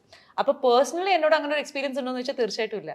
പക്ഷെ ആ ഇൻസിഡൻസ് ഒക്കെ ഞാൻ പത്രത്തിലൂടെ വായിച്ചിട്ടുണ്ട്, TV-യിലൂടെ കണ്ടിട്ടുണ്ട്. അപ്പോൾ അങ്ങനെ ഇരിക്കുമ്പോൾ ആസ് എൻ ഓഡിയൻസ് നമുക്കൊരു വേർഷൻ ഉണ്ടാവും, അയ്യോ ഇത് ഇങ്ങനെയാണോ നടന്നത്. കാരണം മീഡിയ നമ്മളെ കാണിക്കുന്ന ഒരു വേർഷൻ ഉണ്ടാവും, മേ ബി പോലീസ് പറയുന്ന വേറൊരു വേർഷൻ ഉണ്ടാവും. അപ്പൊ ഇതിനൊക്കെ പുറത്തോട്ട് പോയിട്ട് വേറെ വേർഷനാണ് നമ്മുടെ ഒരു എന്താ പറയുക ഒരു ക്രിയേറ്റീവ് സൈഡിൽ നിന്ന് ഒരു വേറെ വേർഷനാണ് ഇവിടെ പടത്തിൽ തന്നിരിക്കുന്നത്. അപ്പൊ ആ ഒരു നറേഷൻ കേട്ടപ്പോൾ എനിക്ക് കൊള്ളാമെന്ന് തോന്നി. അപ്പൊ അങ്ങനെ യെസ് പറഞ്ഞു. പിന്നെ ഞങ്ങൾ ആക്ച്വലി ശിവയോട് പറഞ്ഞു ഇത് 2-3 സംസാരിച്ച് നടക്കാതെ ഇത് ചെയ്യണം എന്ന രീതിയിൽ പറഞ്ഞത്. ശിവത ചെയ്താൽ നന്നാവും, അത് നല്ല പെർഫോമൻസ് വരുന്ന സാധനമാണ്, ഇത് നിങ്ങൾ ചെയ്യുകയാണ് വേണ്ടത് എന്നുള്ള രീതിയിൽ തന്നെ നമ്മൾ പറഞ്ഞിരുന്നത്. ശരിക്കും അത് കൺവിൻസ്ഡ് ആയിരുന്നു പറഞ്ഞു. അപ്പം ഒരു നല്ല സിനിമയുടെ വീണ്ടും ഭാഗമാവുന്നു. അതെ, ഇനി നമ്മളെല്ലാം ചെയ്തു വെച്ചിട്ടുണ്ട്. ഇനി വിധി എഴുതേണ്ട പ്രഷറാണ് സത്യം. അല്ലെ? അതെ. മാർച്ച് 1 റിലീസായ റിലീസ് ആകാൻ പറ്റുള്ളൂ, അല്ലെങ്കിൽ അടുത്ത ദിവസം റിലീസ്. അതന്നെ. നമുക്ക് മാർച്ച് 1 പറഞ്ഞപ്പോൾ പോകാൻ പറ്റുന്നില്ലല്ലോ ഇങ്ങനെ ഉള്ളത് കൊണ്ട്. എവിടെയായിരുന്നു? ഇവിടെയൊക്കെ തന്നെ ഉണ്ടായിരുന്നു. പിന്നെ എന്ത് പറ്റിയിരുന്നു ഇടയ്ക്കിടയ്ക്ക്? അല്ല, ഒരു ഈ പറഞ്ഞ പോലെ കഴിഞ്ഞ വർഷമാണ് നമ്മൾ അവസാനം കാണുന്നത് അല്ലേ? ഒത്തിരി ഗ്യാപ്പ് വരുന്നു. അപ്പൊ 5 പടത്തിന്റെ ഒരു ഷൂട്ടും കാര്യങ്ങളൊക്കെ ഉണ്ടായിരുന്നു. അപ്പം ഈ 5 സീക്രട്ട് ഹോം മുതൽ 5 സിനിമകൾ ഇനി റിലീസ് ചെയ്യാനുണ്ട്, അതിന്റെ ഒരു ഗ്യാപ്പ് ആയിരുന്നു. പിന്നെ എവിടെയാണെന്ന് ചോദിക്കണ്ട, അതിനുവേണ്ടി പേര് ഗ്യാപ്പ് ഉണ്ടായിരുന്നു അല്ലേ? എന്താണ് കഥാപാത്രം? ഇതില് അജീഷ് എന്ന് പറയുന്ന ഒരു ക്യാരക്ടറാണ്, IT പ്രൊഫഷണലാണ്, ശിവതയുടെ കൊളീഗായിട്ട് വർക്ക് ചെയ്യുന്ന ഒരു കഥാപാത്രമാണ്. അപ്പം ഇതിനകത്ത് ഈ 4 പേരും ഈ ശിവത ഇപ്പോൾ പറഞ്ഞ പോലെ ആ ഒരു സംഭവം, ഒരു ഇൻസിഡൻറ്റ് നടക്കുമ്പോൾ അതുമായിട്ട് റിലേറ്റ് ചെയ്യുന്നതാണ് ഈ 4 പേരും. 4 പേരും അവരുടേതായിട്ടുള്ള തലങ്ങളിൽ നിന്നുകൊണ്ട് ഈ ഇഷ്യൂവിലേക്ക് എങ്ങനെ ഇൻവോൾവ് ആവുന്നു, അതിൻ്റെ മറ്റൊരു വശമാണ് നമ്മൾ പറയുന്നത്. അപ്പം അതിനകത്ത് വളരെ കോർ കണ്ടന്റ് എനിക്ക് തോന്നുന്നില്ല അല്ലേ മലയാളത്തിൽ അങ്ങനെ നമ്മൾ ഒരു സിനിമയിലും സംസാരിക്കാത്ത ഒരു വിഷയം നമ്മൾ സംസാരിച്ചു പോകുന്നുണ്ട്. ആ ഒരു ബോൾഡ് അറ്റംപ്റ്റ് നമ്മൾ എടുക്കുന്നുണ്ട്. അപ്പം അത് ഒരു ഫാമിലി ഓഡിയനായിട്ട് നമ്മളൊരു ഫാമിലി, ഒരു കുട്ടികളും അച്ഛനും അമ്മയൊക്കെ ആയിട്ട് ചെന്ന് കാണാൻ എന്ന് പറഞ്ഞു കഴിഞ്ഞാൽ ചിലപ്പോൾ നമുക്ക് അവർ കുട്ടികൾക്ക് ചിലപ്പോൾ അത് വിശദീകരിച്ച് കൊടുക്കാൻ ചിലപ്പോൾ പറ്റുന്നില്ല, അവർക്ക് മനസ്സിലാക്കിക്കൊള്ളുന്നില്ല. അങ്ങനത്തെ ഒരു വിഷയമാണ് സംസാരിക്കുന്നത്. വളരെ വലിയ സഭ്യതയുടെ മുഖംമൂടി അണിഞ്ഞു വന്നിരുന്ന് കാണാൻ പറ്റുന്ന സിനിമയല്ല. അത് ഭയങ്കര വയലൻസ്, ആളുകൾക്ക് എന്താ പറയാ, നമുക്ക് നന്മ മാത്രം ആഗ്രഹിക്കുന്ന അങ്ങനത്തെ അഭിയുടെ സബ്ജക്റ്റുകളൊന്നും അങ്ങനത്തെ അല്ലല്ലോ. പിന്നെ എന്താണ് ഒരു പരീക്ഷണമല്ല, അത് പറയപ്പെടേണ്ട നമ്മൾ കുറച്ച് നാളായിട്ട് ഞാനും അനിലും ഡിസ്കസ് ചെയ്തുകൊണ്ടിരിക്കുന്ന ഈ കഥ പറയപ്പെടേണ്ട സിനിമയാണ്. കാരണം ഇത്തരം കാര്യങ്ങൾ സമൂഹത്തിലുണ്ട്. പക്ഷെ ചില ക്രൈമുകൾ നടക്കുമ്പോൾ ഒരു തരത്തിലും അതിൽ ഇൻവോൾവ് അല്ലാത്ത ഇന്നസെന്റ് ആയിട്ടുള്ള ആളുകളും അഫക്റ്റഡ് ആണ്. നമ്മളത് വിസ്മരിച്ചു പോകാറുണ്ട് പലപ്പോഴും. നമ്മൾ ആ ക്രൈമിന്റെ ബേസ് ചെയ്ത് മാത്രം സംസാരിക്കുക, അതിന് ഭാഗമായിട്ടുണ്ടാവുന്ന മറ്റു ഇമ്പാക്ട്സുകളെ കുറിച്ച് നമ്മൾ ആലോചിക്കാറില്ല. അപ്പോൾ നമുക്ക് തോന്നിയത് പറയപ്പെടേണ്ട സിനിമയാണ്, പറയണം എന്ന് തോന്നിയത് കൊണ്ട് നമ്മൾ ഈ സിനിമ ചെയ്യാമെന്ന് തീരുമാനിക്കുകയായിരുന്നു. വേണ്ടത്ര സിനിമകൾ കിട്ടാതെ പോയിട്ടുണ്ടെന്ന് ചിന്തിച്ചിട്ടുണ്ടോ? ചിന്തിച്ചിട്ടുണ്ട്. പക്ഷെ അതിലങ്ങനെ വലിയൊരു വിഷമം ഉണ്ടോയെന്ന് ചോദിച്ചു കഴിഞ്ഞാൽ ഇല്ല. എന്നിലേക്ക് വന്ന സിനിമകളിൽ പലതും എനിക്ക് ഇഷ്ടപ്പെടാത്ത സിനിമകളുണ്ടായിരുന്നു, ഉദ്ദേശിച്ച തരത്തിലുള്ള സിനിമകൾ വരാതിരുന്നിട്ടുണ്ട്. അപ്പോൾ ഈ 2 അവസ്ഥയിലൂടെയും പോയിട്ടുണ്ട്. അപ്പോൾ പിന്നെ എന്തായാലും നമ്മളിപ്പോൾ ആ ചോദിച്ച ചോദ്യം എന്തായാലും ചിന്തിക്കും. അപ്പോൾ ആ ഒരു ചിന്ത മാറ്റാൻ വേണ്ടിയിട്ടുള്ള പ്രയത്നമാണല്ലോ നമ്മളിപ്പോൾ ചെയ്തുകൊണ്ടിരിക്കുന്നത്. നമ്മൾ വേണ്ട എന്ന് വെച്ച സിനിമകൾ പിന്നീട് മറ്റാളുകൾ ചെയ്യുന്നുണ്ടല്ലോ. അത്തരം സിനിമകൾ വേറെ ഹിറ്റുകളിലേക്ക് വല്ലതും പോയിട്ടുണ്ടെങ്കിൽ വളരെ കറക്റ്റ് ആയിരുന്നു. ഒരു തെറ്റും പറ്റിയിട്ടില്ല, അതാണ് ഞാൻ ചോദിച്ചത്. ഒരു തെറ്റും പറ്റിയിട്ടില്ല അല്ലേ? ഇപ്പൊ ഇവിടെ പോലും ചിലപ്പോൾ എത്താൻ പറ്റാതെ വന്നേനെ അതൊക്കെ എടുത്തിരുന്നെങ്കിൽ അല്ലേ? ചെയ്തില്ലെങ്കിൽ ചെയ്തില്ല എന്നല്ലേ ഉള്ളൂ. തീരുമാനം കറക്റ്റായിരുന്നു. കറക്റ്റ് ആയിരുന്നു. അപ്പൊ അതിൽ വിഷമമില്ല, അതാ ഞാൻ പറഞ്ഞത്. അതാണ് ചോദിച്ചത്. അതിൽ അങ്ങനെ ഒരു വിഷമമില്ല. ഇല്ല. ചില സ്ഥലങ്ങളിൽ ഒരു ഗ്രൂപ്പായിട്ട് നിന്നാൽ കുറച്ച് സിനിമകൾ കൂടുതൽ കിട്ടും. അങ്ങനെയൊക്കെ സംഭവങ്ങൾ സിനിമാ മേഖല ഉണ്ട് എന്ന് വിശ്വസിക്കുന്നുണ്ടോ? അങ്ങനെ ഗ്രൂപ്പായിട്ട് നിന്നാൽ എന്നുള്ളതല്ല, ഒരു സൗഹൃദത്തിനകത്തുനിന്ന് നല്ല സിനിമകൾ ഉണ്ടാവും. അത് വളരെ സത്യമായിട്ടുള്ള കാര്യമാണ്. ഇപ്പം കാരണം ഇതിനകത്ത് ഇപ്പം നമ്മൾ സീക്രട്ട് ഹോം ആണെങ്കിൽ പോലും അത്രയും ഒരു ഫ്രണ്ട്ഷിപ്പ് വർക്ക് ചെയ്തുകൊണ്ടാണ് നമുക്ക് ആ ഔട്ട് അത്രയും കാണാൻ പറ്റും. നമ്മൾ വളരെ ലിമിറ്റഡ് റിസോഴ്സിൽ നിന്നിട്ട് ഇത്രയും നല്ലൊരു സിനിമ നമുക്ക് ചെയ്യാൻ പറ്റിയപ്പോൾ അപ്പോൾ അതിൻ്റെ ഗുണം എന്താ, അത്രയും ഒരു ഫ്രണ്ട്ഷിപ്പ് ബോണ്ടായി, അതിനകത്ത് വേറെ ഈഗോസ് ഇല്ല. അപ്പോൾ അങ്ങനെയുള്ളൊരു ഗ്രൂപ്പിനകത്ത് എന്തായാലും നല്ല സിനിമകളെ വരുള്ളൂ. അതെന്തായാലും സംഭവിക്കും. അതങ്ങനെ തന്നെയാണല്ലോ. നമ്മൾ കണ്ട എല്ലാ ഹിറ്റ് പടങ്ങളും നല്ല നല്ല സൗഹൃദങ്ങളിൽ നിന്നുണ്ടായ സിനിമകൾ. അതെ, തീർച്ചയായിട്ടും. ആ സൗഹൃദമാണ് പിന്നീട് നിലനിന്ന് പോവുകയും ചെയ്തു. അവിടെയാണ് സിനിമകൾ ഉണ്ടാകുന്നതും. സിനിമ പിറക്കേണ്ടത് അങ്ങനെയാണ്, അല്ലാതെ പിറന്നിട്ട് സിനിമയ്ക്ക് ഒരു ഗുണം ഉണ്ടാവില്ല. അതെ, നമ്മൾ രാവിലെ ഒരുമിച്ച് ഒരു കഥ പറഞ്ഞ് വൈകിട്ട് അഭിനയിച്ചിട്ട് പോയി കഴിഞ്ഞാൽ അതിനകത്തൊരു ഇൻറ്റൻസ് ഉണ്ടാവില്ല, അതിനകത്തൊരു ഇൻവോൾവ്മെന്റ് ഉണ്ടാവില്ല. തീർച്ചയായിട്ടും. ഇവരൊക്കെയാണ് കഥാപാത്രം അല്ലേ? ഇവരെ മുന്നിൽ കണ്ടുകൊണ്ട് തന്നെയാണ് സബ്ജക്റ്റ് കഴിയുമ്പോൾ ഇവരൊക്കെ വേണം എനിക്ക് എന്തൊരു തീരുമാനത്തിലേക്ക് എത്താനുള്ള കാരണം എന്താണ്? അത് നമ്മൾ ഈ സിനിമയുടെ കഥ പൂർണ്ണമായി കഴിഞ്ഞപ്പോൾ, ഒരു കഥയുടെ രൂപം പൂർണ്ണമായി കഴിഞ്ഞപ്പോൾ, ഇത് നല്ലവണ്ണം പെർഫോം ചെയ്യുന്ന ആർട്ടിസ്റ്റുകൾ വേണം എന്ന് നമുക്ക് നിർബന്ധമായിരുന്നു. ഇതിൽ പെർഫോമൻസ് 4 പേർക്കും, ചന്തു ആയാലും ആനും ശിവദ അപർണ 4 പേർക്കും പെർഫോമൻസ് ഡിമാൻഡ് ചെയ്യുന്ന ക്യാരക്ടേഴ്സാണ്. അപ്പോൾ നമുക്ക് നമുക്ക് റീച്ചബിലിറ്റി ഇമ്പോർട്ടൻ്റ് ആണ്. നമുക്ക് ഈ സിനിമ വേഗം ചെയ്യണം. അപ്പോൾ ഒരുപാട് നാൾ വെയിറ്റ് ചെയ്ത് ഇരിക്കേണ്ട ആർട്ടിസ്റ്റുകളിലേക്ക് പോയി ഈ വലിയൊരു ബഡ്ജറ്റിലേക്ക് സിനിമ ചെയ്യാൻ താല്പര്യമില്ല നമ്മൾ ആദ്യം തീരുമാനിച്ചു. പിന്നെ നമ്മളുടെ കയ്യിൽ നമ്മളോടും ഒപ്പം നിന്ന് നമ്മൾ ആദ്യമായിട്ടൊരു സിനിമ ഡയറക്റ്റ് ചെയ്യുമ്പോൾ നമുക്ക് വേണ്ടത് എന്താണെന്ന് വെച്ചാൽ മറ്റ് തലവേദനകളില്ലാതെ, വേറെ ഡേറ്റ് കോൺഫ്ലിക്ട്സ് ഇല്ലാതെ നമ്മുടെ കൂടെ നിന്ന് ചെയ്യാൻ പറ്റുന്ന ആളുകൾ വേണം. അപ്പോൾ നമുക്ക് റീച്ചബിൾ ആയിട്ടുള്ള ആളുകളെ, അത് ഈ പെർഫോമൻസ് ബെസ്റ്റ് ആയിട്ടുള്ള നമുക്ക് റീച്ച് ആവേണ്ട ആളുകളിലേക്ക് നമ്മൾ എത്തുകയാണ് ചെയ്തത്. അപ്പോൾ അതിൻ്റെ ഭാഗമായിട്ടാണ് നമ്മൾ അപർണയോട് കഥ പറയുന്നു, ശിവതയോട് പറയുന്നു, ചന്തുവിനെ കണ്ട് കഥ. പിന്നെ ഇതിലൊരു ചലഞ്ച് നമുക്ക് ഉണ്ടായിരുന്നത്, ഈ ക്യാരക്ടേഴ്സിനൊക്കെ നമ്മൾ ഈ കാണുന്ന നന്മയും സംഭവങ്ങളൊന്നും ഇല്ല. എല്ലാവർക്കും അവരുടേതായ ഗ്രേ ഷെയ്ഡ്സ് ആണ്. ഇത് ചെയ്യാൻ തയ്യാറാണോ എന്നുള്ളത് നമുക്കൊരു, കാരണം ചിലപ്പോൾ ചില ആളുകളുണ്ടല്ലോ അതിൻ്റെ ഇമേജ് കോൺഷ്യസ് ആയിട്ടിരിക്കുന്ന എന്നൊക്കെ നമുക്ക് പലരും കേട്ടിട്ടുണ്ട്. അത് ഞാൻ എൻ്റെ ഇമേജ് വിട്ട് ഇങ്ങനെ ഒരു നെഗറ്റീവ് ചെയ്യില്ല, ഇത്തരം മോശം ഒരു പ്രവൃത്തി സിനിമയിൽ ചെയ്യില്ല എന്നൊക്കെയുള്ള ആളുകളുണ്ട്. അപ്പോൾ അത് നമ്മളോട് ഇവരോട് പറഞ്ഞു, ഓരോരുത്തരുടെ അടുത്തും പറഞ്ഞു ഇതിൽ ഇങ്ങനെ ഒരു സംഭവം ഉണ്ട്. പക്ഷേ സർപ്രൈസിംഗ്ലി ഇവരെല്ലാവരും ഇത് ഞാൻ ചെയ്യാം, കാരണം കഥയുടെ അല്ലെങ്കിൽ ആ സിനിമയുടെ വിശ്വാസം, ആ ക്യാരക്ടറിന് അത് വേണം എന്നുള്ള അവരുടെ ധാരണ, അതിൻ്റെ പുറത്താണ് ഇവരെല്ലാവരും അത് സന്തോഷത്തോടെ ചെയ്തത്. ഈ പറഞ്ഞ പോലെ ഈ നെഗറ്റീവ് ക്യാരക്ടർ ചെയ്യില്ല എന്ന് പറഞ്ഞ ആളുകളുണ്ട് എന്ന് പറയുന്നുള്ളൂ. നമുക്ക് അതിനൊക്കെ മാതൃകയാക്കേണ്ട മമ്മൂക്കാനൊക്കെ അല്ലേ, ലാലേട്ടനൊക്കെ അല്ലേ? അല്ലേ? ഇപ്പോൾ വന്നവരൊക്കെ അങ്ങനെ പറയുമ്പോൾ അവരൊക്കെ പണ്ട് ചെയ്ത പോലത്തെ സിനിമകൾ, ഫോർ എക്സാമ്പിൾ ഇവരൊക്കെ എത്രയോ പ്രായം ചെന്ന റോളുകൾ ചെയ്തിട്ടുണ്ട് എത്രയോ കാലം മുമ്പ്, അവരെ ചെറുപ്രായത്തിൽ. അപ്പോൾ അതൊക്കെ അന്നേ ചെയ്തിട്ടുണ്ട് അവർ. അപ്പൊ അതൊക്കെ ചെയ്യാനുള്ള കോൺഫിഡൻസ് എന്ന് പറഞ്ഞാൽ അവർ കാണിച്ചു തരുന്ന മാതൃക നമുക്ക് ഭയങ്കരമായ എക്സാമ്പിൾസ് ആണ് അവർ. അത് വിസ്മരിക്കാൻ പറ്റാത്ത കാര്യം. അതൊക്കെ നമുക്ക് മോട്ടിവേഷൻ ശരിക്കും തരുന്നത്. ഇപ്പോഴത്തെ തലമുറയൊന്നും അത് ഉൾക്കൊള്ളാത്ത എന്തുകൊണ്ടാണ് താങ്കളുടെ എക്സ്പീരിയൻസ് വെച്ച് ചിന്തിച്ചിട്ടുണ്ടോ? അത് ഞാൻ പറഞ്ഞില്ലേ, സമൂഹവും പ്രേക്ഷകരും ഒരുപാട് ട്രാവൽ ചെയ്തു, കുറെ കാലത്തിന് ശേഷം ഇങ്ങോട്ട് മാറിയിട്ടുണ്ട്. അപ്പൊ അതിന്റെ ഭാഗമായിട്ടുള്ള മാറ്റങ്ങൾ ആളുകളുടെ കാഴ്ചപ്പാടിലും ഒക്കെ ഉണ്ടായിട്ടുണ്ടാവും. ഇപ്പോൾ ആർട്ടിസ്റ്റുകൾക്കും ആ കാഴ്ചപ്പാടുകൾ ഉണ്ടാവും. നമ്മൾ പലപ്പോഴും കണ്ടിട്ടുണ്ട്, പല ഫീമെയിൽ ആർട്ടിസ്റ്റുകൾക്ക് ഒരിക്കലും ഒരു അമ്മ റോള് കിട്ടി കഴിഞ്ഞാൽ പിന്നെ അത് ടൈപ്പ് കാസ്റ്റ് ആയി പോകും, പിന്നെ സ്ഥിരമായിട്ട് അവരെ അതിന് തന്നെ വിളിക്കുന്നുള്ളതാണെന്നില്ല സ്വാഭാവികമായിട്ട് അങ്ങനെ സംഭവിക്കാറുണ്ട്. നമ്മൾ ചിന്തിക്കാറ് അങ്ങനെ റോള് ചെയ്ത ആളെ മാറ്റി വേറെ എന്ത് ചെയ്യണം എന്നാണ് പേഴ്സണലി ഞാനും അതിനെല്ലാം ചിന്തിക്കാറ്.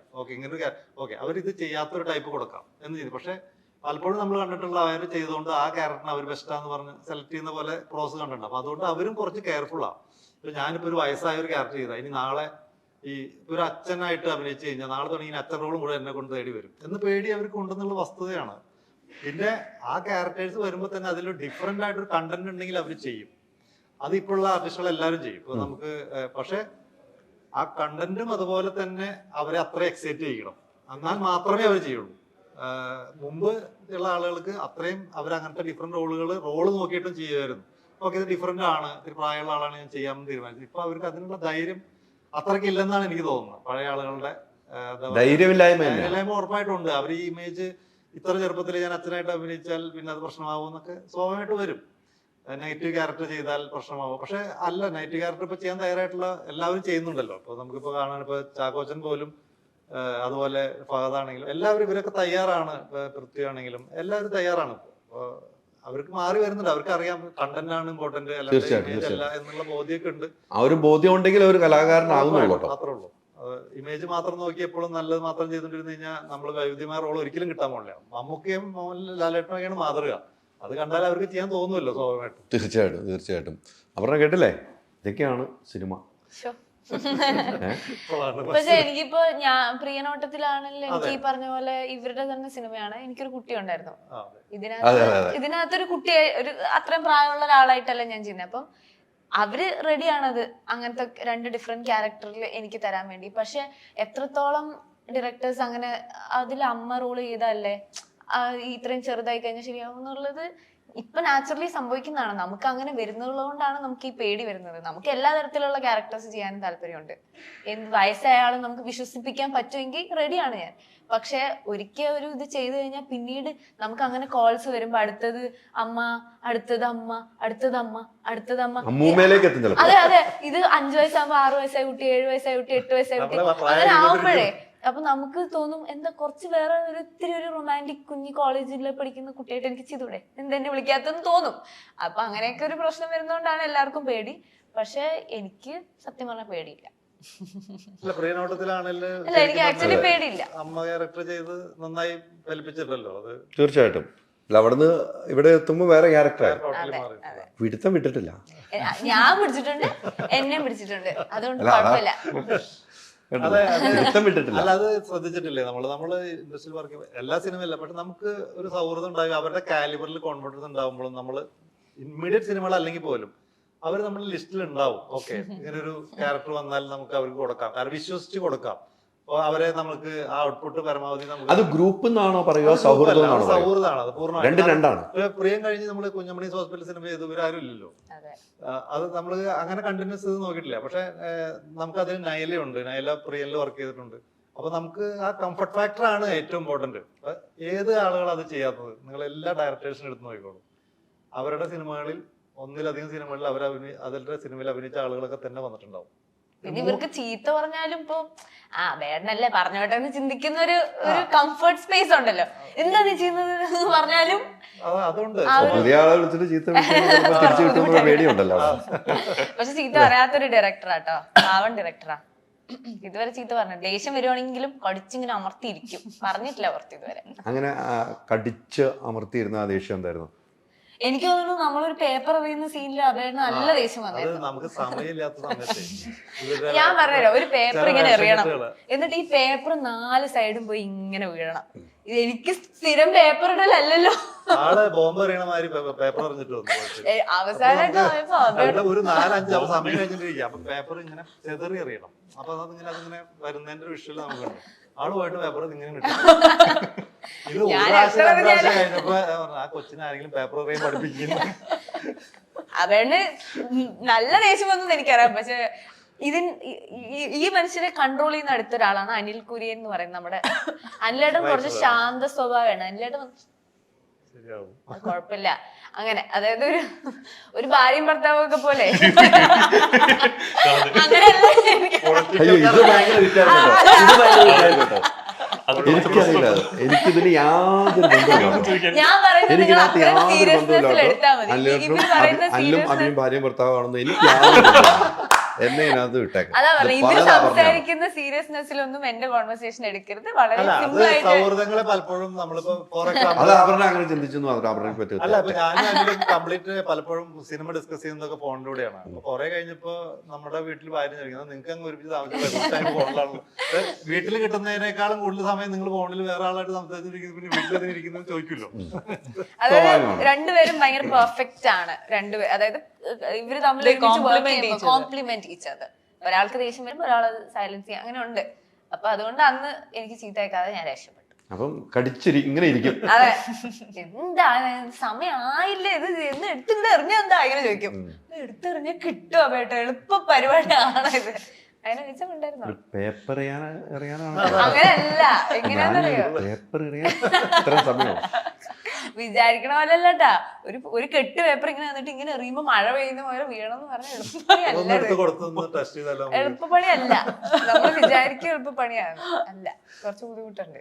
അതെ, കോളേജിലൊക്കെ പഠിക്കുമ്പോ പേപ്പർ കീറി എറിയണ ശീലമൊന്നും ഇല്ല.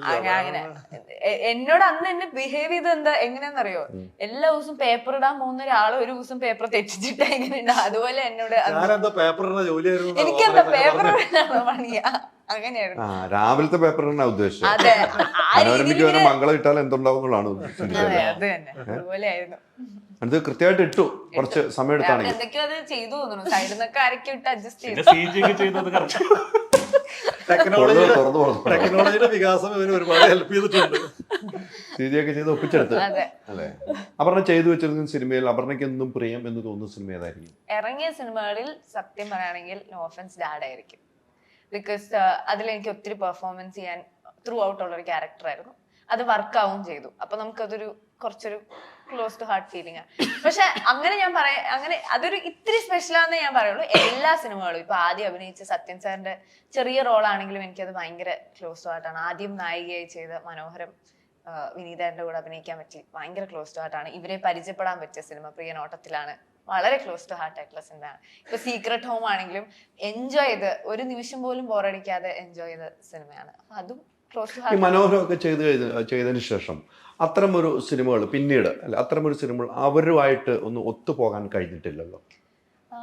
മനോഹരം കഴിഞ്ഞിട്ട് എനിക്ക് തോന്നുന്നു നമ്മുടെ ഡയറക്ടർ സിനിമ അതിനുശേഷം എടുത്തിട്ടില്ല. പിന്നെ വിനീതേട്ടൻ ആ ഒരു ബിസി, അങ്ങനെ വേറൊരു, അങ്ങനെ എപ്പോഴും എല്ലാ ടീമും ഒരുമിച്ച് വരണമെന്നില്ല. എനിക്ക് അങ്ങനെ ആഗ്രഹമില്ല. അവരുടെ കൂടെ തന്നെ സിനിമ ചെയ്യണമെന്ന് ഒരു ആഗ്രഹമില്ല. വേറെ വേറെ വേറെ വേറെ സിനിമകൾ ചെയ്യണമെന്നാണ് ആഗ്രഹം. ഇപ്പൊ ലക്കിലി അബേട്ടൻ രണ്ടാമത്തെ ഓടത്തിൽ വിളിച്ചു, ഇനി അടുത്ത ഓടത്തിൽ വിളിക്കുമെന്ന് അറിയില്ലല്ലോ. അപ്പൊ നമ്മള് പേപ്പർ എന്ന് ഓർക്കും. തന്നെ അവളെ വിളിക്കണ്ട, ഇതില് പേപ്പർ ഉണ്ടെങ്കിൽ വിളിക്കണ്ട. അവസരങ്ങൾ ചോദിക്കാറുണ്ടോ? ചോദിക്കുന്നതിൽ തെറ്റില്ല, കംഫർട്ടബിൾ ആയ സ്പേസിൽ ചോദിക്കാറുണ്ടോ? എന്തെങ്കിലും ഇതുണ്ടെങ്കിൽ തരണേ. ഞാൻ അബേട്ടനോട് പറഞ്ഞിട്ടുണ്ട്, അബേട്ട അങ്ങനെ വിളിക്കണേ, എന്നെ വിളിക്കണേ എന്ന് ഞാൻ പറയും. അങ്ങനെയുള്ള സ്പേസിൽ, പറയാൻ പറ്റുന്ന സ്പേസിൽ ഞാൻ പറഞ്ഞിട്ടുണ്ട്. അത്തരം സ്പേസുകൾ ഉണ്ടോ? ഒരുപാടുണ്ട്. അവരോടൊക്കെ ചോദിക്കുമ്പോൾ അവസരങ്ങൾ കിട്ടാറുണ്ടോ? അല്ലെങ്കിൽ അവർ പറയും ഇതിന് അപർണയ്ക്ക് പറ്റിയ ഒരു വേഷമില്ല, അങ്ങനെയും പറയാറുണ്ട്. ഉറപ്പായിട്ടും ഇതില് നോക്കട്ടെ, ചിലപ്പോൾ ഇതിലില്ലായിരിക്കും, നെക്സ്റ്റിൽ ഉണ്ടാവുമായിരിക്കും, ഇതിലുള്ളത് എനിക്ക് പറ്റുമുണ്ടോ, നമുക്ക് ചെയ്യാം, അങ്ങനെ പറയുന്നവരുണ്ട്. അല്ല, അങ്ങനെ പറയുമ്പോഴും അപർണയ്ക്ക് പറ്റിയ വേഷമില്ല, ഇനി ഇതിനില്ല എന്ന് പറയും. പിന്നീട് അപർണ ആ സിനിമ കാണുമ്പോൾ എനിക്ക് ചെയ്യാവുന്നതായിരുന്നു അത്, പിന്നെ എന്തുകൊണ്ട് എന്നെ മാറ്റി, അങ്ങനെ ചിന്തിക്കേണ്ട അങ്ങനെ ഒരു സിറ്റുവേഷൻ വന്നിട്ടില്ല ഇതുവരെ. ഞാൻ ഈ ഒരുപാട് പേരോടൊന്നും അങ്ങനെ ചാൻസ് ചോദിച്ചിട്ടില്ല. എനിക്ക് സത്യൻ സാറ് സിനിമയിൽ ഇനിയും അഭിനയിക്കണം എന്ന് ആഗ്രഹമുണ്ട്. പക്ഷെ ഞാൻ സത്യ സാറോട് പോയിട്ട് സാർ എനിക്കൊരു ചാൻസ് തരുമെന്ന് ഞാൻ ചോദിച്ചിട്ടില്ല. എന്റെ മനസ്സിൽ എന്താണെന്ന് വെച്ചാൽ സാറിന് കറക്റ്റ് ആയ ഒരു സമയത്തും എന്നെ വിളിക്കും എന്നുള്ളൊരു വിശ്വാസമുണ്ട്. അത് സാറിനോടുള്ള വിശ്വാസം. സാർ അത് ചെയ്യും എന്ന് എനിക്കറിയാം. അപ്പൊ അതുകൊണ്ട് മേ ബി സാറിന്റെ അടുത്ത സിനിമയിൽ എനിക്ക് ചെയ്യാൻ പറ്റിയ ക്യാരക്ടേഴ്സ് ഉണ്ടായിരിക്കും. At that time may be എഴുതുന്ന സമയത്ത് സാറ് വേറെ ആരെങ്കിലും ആലോചിച്ചത്. സാറിന്റെ മകൾ എന്ന് പറഞ്ഞ സിനിമയില് സാറ് അപർണ എന്നാണ് ആ മോൾക്ക് ഇട്ട ക്യാരക്ടറിന്റെ പേര്, അപ്പു എന്നാണ് പെറ്റ് നെയിം. സാർ എനിക്ക് സാറുമായിട്ട് സംസാരിച്ചപ്പോൾ സാർ എനിക്ക് മെസ്സേജ് അയച്ചു, അപർണയെ ഓർത്തിരുന്നു ഞാൻ ആ പേരിട്ടപ്പോൾ എന്ന് പറഞ്ഞു. എനിക്ക് അതിനേക്കാളും വലുത് ഒന്നും വേണ്ട. ആ സിനിമ കാണുമ്പോൾ സത്യനന്ദിക്കാട് എന്ന് പറയുന്ന ഒരു വലിയ ഡയറക്ടർ സാർ സിനിമ ചെയ്യുമ്പോൾ അതിലൊരു പേര് ഇടുന്ന സമയത്ത് എന്നെ ഓർത്തു എന്ന് പറയുന്നത് തന്നെ എന്നെ സംബന്ധിച്ചിടത്തോളം ഒരു വലിയ കാര്യമാണ്. സിനിമ പുറത്തു നിന്ന് കണ്ടുകൊണ്ടിരുന്ന ഒരാളാണ് ഞാൻ. സിനിമയിലേക്ക് വരണമെന്ന് ഭയങ്കര ആഗ്രഹം ഉണ്ടായിരുന്നു, പക്ഷെ വരുന്നു പോലും വിചാരിച്ചിട്ടില്ല. അപ്പൊ ഇപ്പൊ കിട്ടുന്ന ചെറിയ ചെറിയ അവസരങ്ങളും എന്നെ സംബന്ധിച്ചിടത്തോളം ഭയങ്കര വലിയൊരു ആഡ് ഓൺസ് ആണ് ലൈഫിൽ. ഇതുപോലെ ഞാൻ പ്രതീക്ഷിച്ചതല്ല. So I'm enjoying here. ഭയങ്കര തൃപ്തിയാണ്, വളരെ ഹാപ്പിയാണ്. വേണ്ട സ്ഥലങ്ങളിൽ എത്തിയിട്ടില്ല എന്ന് തോന്നുന്നു. നമ്മൾ പ്രതീക്ഷിച്ച ഡയറക്ടർമാര്, നമുക്ക് പ്രതീക്ഷ ഉണ്ട് ഈ ഡയറക്ടർ ഒന്ന് വിളിച്ചിരുന്നെങ്കിൽ. ഞാൻ ഇന്നോ നാളെയോ ആയിട്ട് ഇത് നിർത്താൻ ഉദ്ദേശിച്ചിട്ടില്ല. അതുകൊണ്ട് എത്തും എന്ന് എനിക്കറിയാം. അതുകൊണ്ട് എനിക്ക് അങ്ങനെ ഒരു ടെൻഷനും ഇല്ല. ഇപ്പൊ ഞാൻ എത്തി നിൽക്കുന്ന സ്പേസ് ഞാൻ വളരെ ഹാപ്പി ആയിട്ട്. ഈ ചില ആൾക്കാർ ഭയങ്കര ലക്കിയാണ്, ആദ്യത്തെ 2 സിനിമയിലൊക്കെ ഭയങ്കര ഹിറ്റായി പോകും. ചില ആൾക്കാർക്ക് ഒരു ഗ്രാജുവൽ ഗ്രോത്ത് ആയിരിക്കും. ഐ ഫീൽ ലൈക്ക് എനിക്ക് ഉണ്ടാവുന്നത് ഒരു ഗ്രാജുവൽ ഗ്രോത്ത് പ്രോസസ്സാണ്. ഇപ്പം 2023 വെച്ച് നോക്കുമ്പോൾ എനിക്കിപ്പം ഈ വർഷം കുറച്ചുകൂടെ സിനിമകളും കാര്യങ്ങളും ഡിസ്കഷൻസ് ഉണ്ട്. അപ്പൊ I feel like slowly I am getting there എന്നുള്ളൊരു ഫീലിംഗ്. അപ്പോൾ നമുക്ക് കിട്ടേണ്ടതൊക്കെ കിട്ടുന്നുണ്ട്, നമ്മൾ തൃപ്തിയാണ്. ഇനി നമ്മൾ ഇപ്പൊ നേരത്തെ പറഞ്ഞ ഞാൻ നിർത്താനൊന്നും തീരുമാനിച്ചിട്ടില്ല, എന്റെ യാത്ര തുടരുകയാണ്. അപ്പം സൂക്ഷിച്ചോ കേട്ടോ, നിർത്തില്ല. ഇനിയുള്ള സിനിമകളൊക്കെ വിളിച്ചോളാം, എല്ലാവരും കൂടെയുള്ള മുന്നറിയിപ്പുകളാണ്. ഞാൻ നിർത്താനൊന്നും തീരുമാനിച്ചിട്ടില്ല, ഞാൻ ഇവിടെ തന്നെ ഉണ്ടാവും എന്നതിനാണ്. ഇവിടെ തന്നെ ഉണ്ടാകണം, എല്ലാവരും ഇവിടെ തന്നെ ഉണ്ടാകണം. മലയാള സിനിമ വലിയ കടൽ പോലെയാണ്, നമ്മളില്ലെങ്കിൽ അടുത്ത ആള് എന്നാണ് സിനിമയുടെ അല്ലേ മൊത്തത്തിൽ പറയുന്നത്. സ്വാഭാവികമാണ്, തീർച്ചയായിട്ടും. അപ്പം നമ്മുടെ സ്പേസ് കൃത്യമായി യൂസ് ചെയ്ത് കഴിഞ്ഞാൽ നമുക്ക് സിനിമയിലുണ്ടാവും. എന്തായാലും ഈ സെക്കൻഡ് ഹോം എന്ന് പറഞ്ഞ സിനിമ സൂപ്പർ ഹിറ്റ് ആകട്ടെ. Thank you. ഇതിന്റെ ഒരു 25-50 ദിവസമൊക്കെ ആഘോഷിക്കാനുള്ള ഭാഗ്യവും നമുക്ക് ലഭിക്കട്ടെ. തിയേറ്ററിലെല്ലാം ആളുകൾ പോയി കാണാനുള്ള അവസരങ്ങൾ ഉണ്ടാവട്ടെ എന്ന് അതിനുള്ള സമയം കൊടുക്കുക തിയേറ്റർ ഉടമ. അതാണ് നമുക്ക് പറയാനുള്ളത്. തിയേറ്റർ ഉടമകളും ഈ സമരങ്ങളും എല്ലാം ബുദ്ധിമുട്ടില്ലാതെ കൊണ്ടുപോകാൻ പക്ഷെ അത് പറഞ്ഞ് ഭയങ്കര കൂളായിട്ട് തന്നെയാണ് അതിന്റെ തുടക്കം പറഞ്ഞത്. നമ്മുടെ സിനിമയ്ക്ക് നിങ്ങൾ സമയം തന്നാൽ ആ സിനിമ ഓടും, അതെ. ഇല്ലെങ്കിൽ ഓടില്ല. നിങ്ങൾ ഷോ വെറുതെ കൊടുത്തിട്ട് 2 മണിക്കും രാവിലെ 7 മണിക്കും ഷോ കൊടുത്തിട്ട് കാര്യമില്ല. ഷോയ്ക്ക് ആളുകൾ കയറുന്ന ടൈം കിട്ടുക. അതൊരു ഷോ ആണെങ്കിലും ആ ടൈം കൃത്യമായിട്ട് തരുക അല്ലേ. കുറച്ച് സ്പേസ് കൊടുത്തിട്ട് അതിന് ആരും വരുന്നില്ല, അഭിപ്രായം ഉണ്ടാകുന്നില്ല എങ്കിൽ അത് എടുത്തു കളഞ്ഞതിൽ നമുക്കൊന്നും പറയാനില്ല. ഓക്കെ, ആരും വരുന്നില്ല, അതിന് പ്രോപ്പർ ടൈം കൊടുത്തിട്ടും ആരും വരുന്നില്ല. അവസരം കൊടുക്കാതെ നമ്മൾ എങ്ങനെയാ ഒരാളുടെ കാലിബർ മെഷർ ചെയ്യുക എവിടെയാണെങ്കിലും? തീർച്ചയായിട്ടും. അപ്പം അത്തരം അവസരങ്ങൾ ലഭിക്കട്ടെ. സൂപ്പർ ഹിറ്റ് ആയിട്ട് എല്ലാ ബിസിനസ്സും നടക്കട്ടെ. സിനിമയുടെ OTTയും സാറ്റലൈറ്റും എല്ലാ ബിസിനസ്സും നടക്കട്ടെ. എന്നാലും തിയേറ്ററിൽ പോയി തന്നെ കാണേണ്ട സിനിമയാണ്. തിയേറ്റർ എക്സ്പീരിയൻസ് ആണ്. Yes, thank you. Thank you, Thank you. സന്തോഷം.